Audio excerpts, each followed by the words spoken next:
이순재는 1934년 11월 16일 매서운 바람이 불던 함경북도 회령군에서 태어났다. 아버지 이용남과 어머니 전분여 사이에서 3남 1녀 중 장남으로 태어난 것이다. 3살이던 1937년 가족은 생계를 위해 만주 길림성 연변 지역으로 이주했다. 하지만 이듬해에는 조부모가 살던 경성으로 홀로 돌아왔고 이후 6.25 전쟁 당시 지금의 대전으로 잠시 피난했던 시기를 제외하면 그의 삶 대부분은 서울에서 이어지게 된다. 유치원에 다닐 정도로 유복했던 이순재의 어린 시절은 그리 오래가지 않았다. 국민학교 6학년 무렵부터 그는 할아버지와 함께 비누를 팔러 다녀야 했고 중학생이 되어서도 월사금, 즉 수업료를 제때 내지 못하곤 했다. 1950년 6월 25일 서울고등학교 1학년이던 이순재는 남동생 이명재의 수영복을 사러 나갔다가 라디오에서 6.25 전쟁 발발 소식을 듣게 된다. 훗날 꽃보다 할배 사전 미팅에서 배낭여행을 해본 적 있느냐는 질문에 그는 6.25 전쟁 때라고 답해 사람들을 놀라게 했다.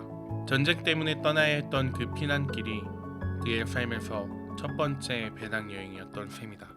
시간이 흘러 1956년 이순재는 연극 지평선 너머로 데뷔하며 연기자의 길에 들어서게 된다. 지적인 이미지와 카리스마 넘치는 목소리를 바탕으로 영화와 연극, 드라마를 넘나들었으며 한국 연예계의 살아있는 전설로 자리 잡았다. 그의 긴 연기 인생 뒤에는 완벽한 자기관리, 지치지 않는 열정, 후배들 앞에서도 권위를 내세우지 않는 열린 태도가 있었다. 특히 TVN 꽃보다 할배에서 보여준 자연스러운 인간미는 젊은 세대에게도 깊고 큰 울림을 남겼다. 무엇보다 그의 연기에는 특별함이 깃들어 있다.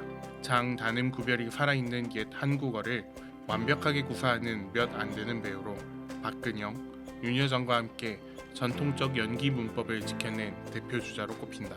90이 넘는 나이에도 흔들림 없는 암기력과 정확한 발음, 허스키하면서도 청명한 목소리는 그야말로 이순재라는 배우를 상징하는 트레이드 마크라는 평가를 받았다. 이순재는 2021년 80대 후반의 나이에 윌리엄 셰익스피어의 리어 왕을 무대에 올렸다.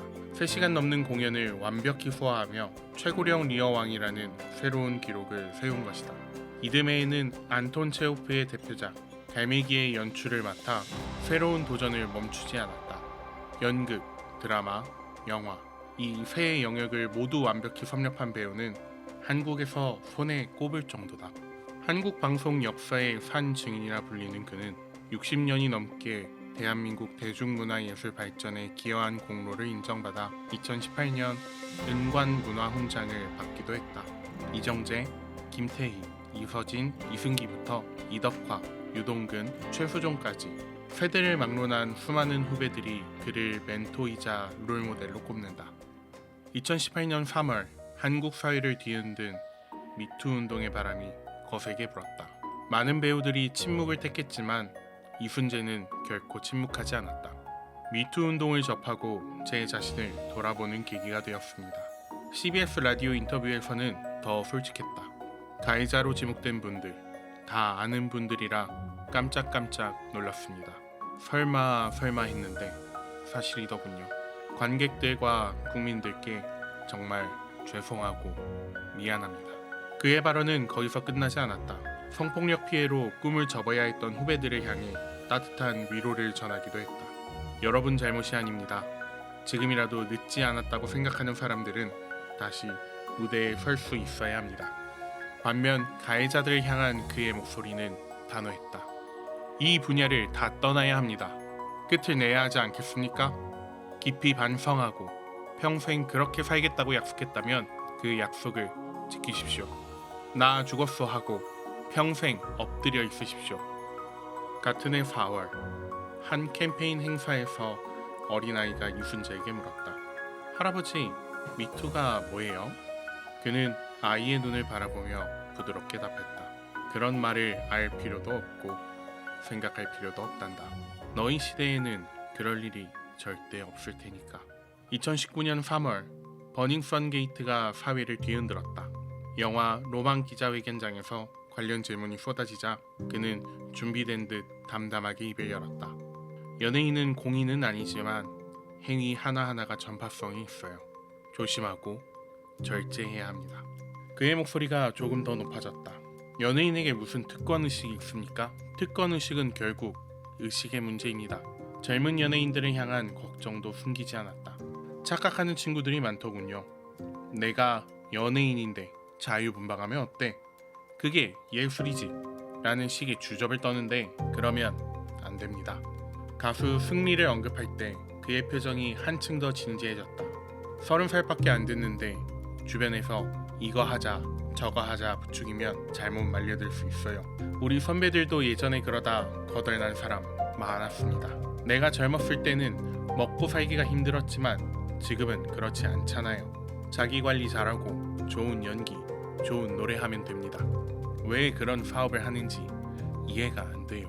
마지막 메시지는 더욱 분명하고 단호했다. 버닝썬 사건은 사회적 폐악입니다. 있을 수 없는 일이에요.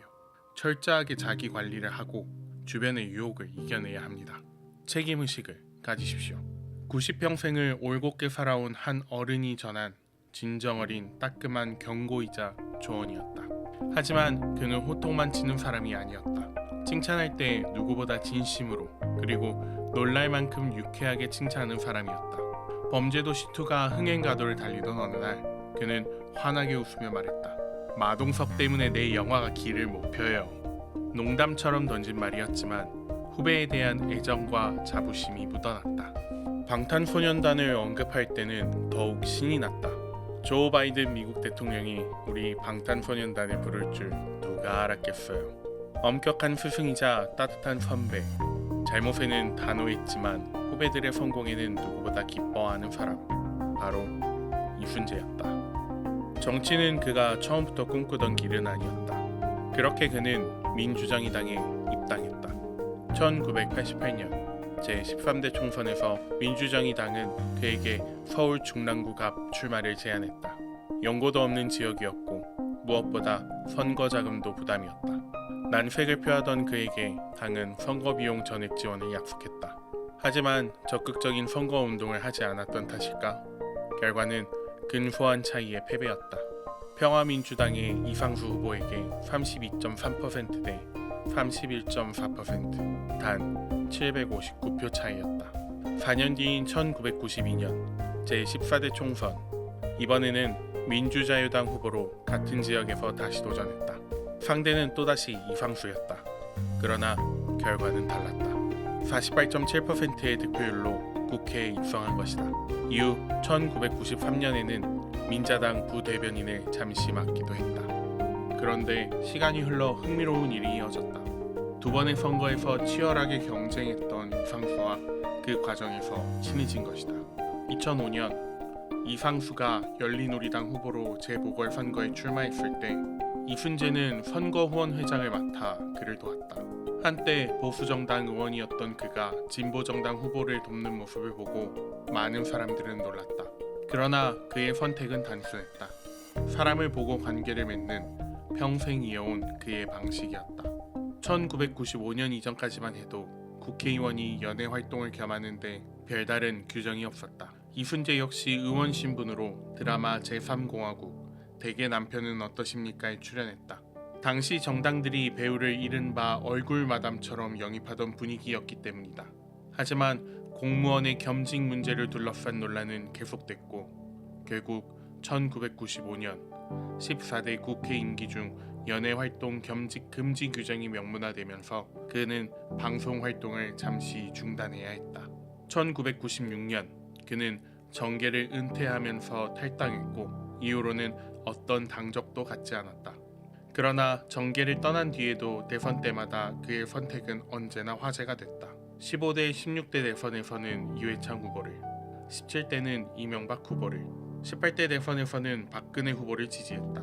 당시 박근혜 후보의 자문기구인 국민행복추진위원회에도 합류하기도 했다. 하지만 2017년 탄핵 정국 당시 라디오스타에 출연해 학생과의 일화를 이야기하던 중에 내가 최순실이도 아니고 라는 말을 남기며 국정농단 사태에 대한 비판적인 입장을 드러냈다. 오랜 세월 보수정당을 지지해왔다는 이유로 그를 우파 성향이라고 단정하는 시선도 있었지만 그는 정치적 이미지를 전면에 내세운 적은 거의 없었다. 그의 삶에서 언제나 1순위는 연기였고 정치적 성향 때문에 연기 활동이 제약을 받은 적도 없었다. 다양한 면모를 지닌 그는 타협 없는 보수라는 틀 안에 가둘 수 없는 인물이었다. 정치인 이순재의 시절도 있었지만 결국 사람들의 기억 속에서 그는 언제나 배우 이순재였다. 그는 한국방송연기자협회를 설립한 인물이기도 하다. 초대와 2대 회장을 지냈고 민주정의당 당협위원장으로 활동하던 시기에는 협회 11대 회장을 겸직하며 정계와 협회를 잇는 가교 역할을 했다. 포털 사이트에 실시간 검색어가 존재하던 시절 그의 이름이 고 송혜 선생님과 함께 검색어 1위에 오르면 사람들은 순간적으로 불안해했다. 송혜가 세상을 떠난 뒤 그가 한국 최고령 현역 연예인이 된 이후에는 그 불안감이 더욱 짙어졌다. 그의 이름이 잠깐만 언급돼도 사람들은 기사를 클릭하고 아무 일 없음을 확인한 후 안도했으면 내쉬었다. 꽃보다 할배를 통해 그는 아끼는 후배들의 이름을 자주 언급했다. 이병헌, 김명민, 이승기, 하지원. 그 중에서도 김명민을 향한 칭찬과 애정은 각별했다. 무엇보다 그의 스펙은 말 그대로 넘사벽이었다. 서울대학교 물리과대학 철학과 졸업, 독일어, 영어, 일본어 구사, 여기에 국회의원 경력까지. 하지만 이렇게 많은 타이틀을 가졌음에도 그는 어떤 배역이든 불만 없이 묵묵히 해냈다. 사랑이 뭐길래에 미움받는 배역도, 야인시대에서 고문당하는 연기도, 심지어 거침없이 하이킥에서 야동순재라는 별명을 얻게 된 코믹 캐릭터까지 역할의 크고 작음을 따지거나 고르지 않았다. 공주의 남자 촬영 당시엔 이런 일화도 있다. 촬영장에서 호랑이로 유명했던 배우 김영철이 차 안에서 순서를 기다리고 있던 이순재를 발견하고 깜짝 놀라 먼저 촬영하시라고 말씀을 드렸다. 그러나 이순재는 신경 쓰지 말고 먼저 찍으라며 사양했다. 김영철이 거듭 권유하자 그제서야 자리를 옮겼고 해가 뜰 때까지 촬영을 마쳤다. 알고 보니 그는 밤 10시에 현장에 도착해 새벽 3시까지 단 한마디의 불평도 없이 자신의 순서를 기다리고 있었다. 건강 비결을 묻는 질문에는 늘 같은 답을 했다. 술과 담배를 안 합니다. 술은 처음부터 배운 적이 없었고 담배는 1982년에 끊었다고 한다. 그래서인지 회식 자리에서 주당으로 유명한 배우 신구에게 술맛 떨어지니까 빨리 가라! 며 쫓겨나는 일도 종종 있었다고 한다. 이순재는 주민등록상 1935년생이지만 실제로는 1934년생이다. 6.25 전쟁 이후 북에서 내려온 이들이 가오적을 신청할 때 흔히 발생했던 착오 때문이다. 그는 당시 상황을 이렇게 설명했다. 할머니가 나이를 말하면 동사무소 직원이 역산에 적었는데 아마 응력 기준으로 등록된 것 같아요. 일제감정기에 태어난 그는 창씨 개명을 해야 했다. 히로키 준사이. 당시 대부분의 조선인들이 그랬다. 창씨 개명을 하지 않으면 쌀 배급을 받지 못했고 학교에서는 정학을 당하거나 병원 진료, 행정민원에서도 불이익을 당했다. 상급 학교 진학이 막히는 것은 물론 끌려가는 일까지 있었던 정말 혹독한 시대였다. 2007년 스승의 날, 모교인 서울고등학교를 찾았을 때 그는 정말 뜨거운 환영을 받았다. 하필 야동순재라는 별명을 얻었던 시기였고 강연에서 그는 특유의 유머를 섞어 말했다. 학생들은 야동 보면 안 됩니다. 70년 가까이 연기 인생을 걸어온 그는 한 인터뷰에서 이렇게 고백을 했다. 빌딩 한 채 가져본 적 없습니다. 그렇다면 그동안 모은 돈은 어디 갔냐는 질문에 그는 웃으며 답했다. 돈 없어요. 우리는 돈이랑 상관없는 사람들입니다. 예술가가 돈이랑 무슨 상관이 있습니까? 그러면서도 그는 늘 자신이 가진 것을 나누는데 주저하지 않았다. 2024년에는 저소득 취약계층을 위해 기부하며 말없이 선행을 이어갔다. 무릎팍도사에 출연했을 당시 이순재는 대한민국이라는 단어에 순간 말을 잇지 못했다. 일제강점기와 6.25 전쟁을 온몸으로 겪어낸 세대에게 대한민국이라는 네 글자는 단순한 국가명이 아니었다. 생존이었고 청춘이었고 버텨낸 시간의 무게였다. 그에게 감동과 벅차오름 그리고 살아온 모든 날들의 의미가 동시에 밀려오는 단어였을 것이다. 이순재는 스스로를 거창하게 포장하지 않았다. 나는 그저 연기하는 사람일 뿐이라고 말했다. 그러나 그의 존재는 그저 그런 배우에 머물지 않았다. 한국 드라마의 초창기부터 현재에 이르기까지 대중문화의 큰 물결이 바뀌는 순간마다 그는 그 자리를 지켰다. 시대가 흑백 TV에서 컬러로, 아날로그에서 디지털로 넘어가는 동안 수많은 후배들에게는 길잡이가 되었으며 대중에게는 오래도록 신뢰할 수 있는 얼굴이 되었다. 카메라 앞에서도 무대 뒤에서도 삶의 어느 순간에서도 그는 품위를 잃지 않았다.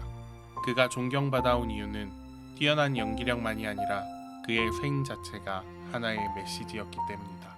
90년을 살아온 한 배우의 삶, 그 안에는 한국 현대사가 있었고 연기라는 예술이 있었고 끝없이 도전하며 살아낸 인간 이순재의 진심이 있었다.